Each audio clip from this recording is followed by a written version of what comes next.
education budget cuts are stunningly massive and horrifically destructive.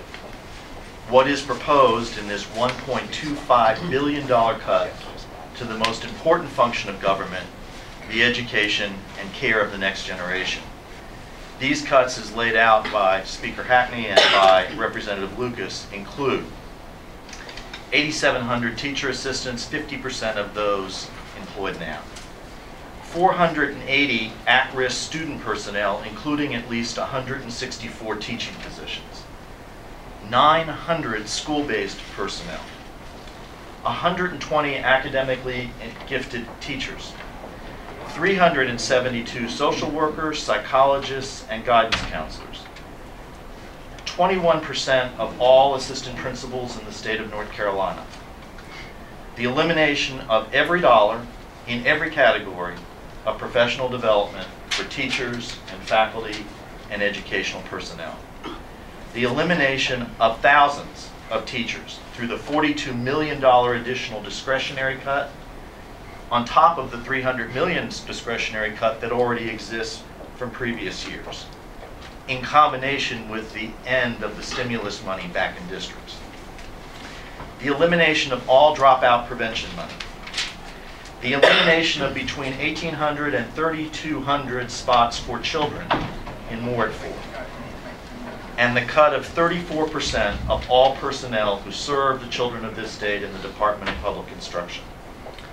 At the community colleges, 10% budget cuts, including a huge cut to the Basic Skills Fund, which is the core mission of community colleges.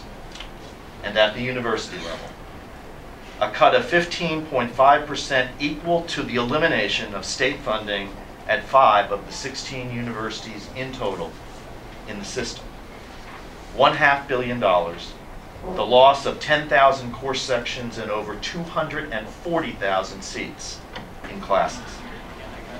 Not to mention the elimination of $44 million of indigent care, the entire sum that we try to repay to the university hospital. If enacted, these proposals would, as Representative Lucas indicated, rip away the core of academic quality and integrity of the university system. The majority talks often of mantra of cuts as if they're all equal, and that education of children is simply another business. Well, this isn't just any other business that we're talking about here. It is the most important business in the world.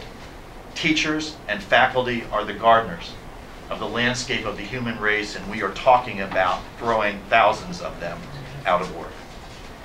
We have always indicated to the people of North Carolina, and indeed the world, that North Carolina would never abandon its commitment to improve public education and to have the best university and community college system in the world. And with this budget, it turns out the Republicans are just indicating we were only kidding. If this education budget passes, the people of North Carolina will live to regret the damage the majority's vision of governing has wrought to their children, their schools, and their communities. The majority argues it does not want to hurt public education, but rhetoric and passion this year are not a substitute for commitment and sacrifice and deed. Ralph Abernathy once said, "I don't know where the future will hold, but I do know who holds the future."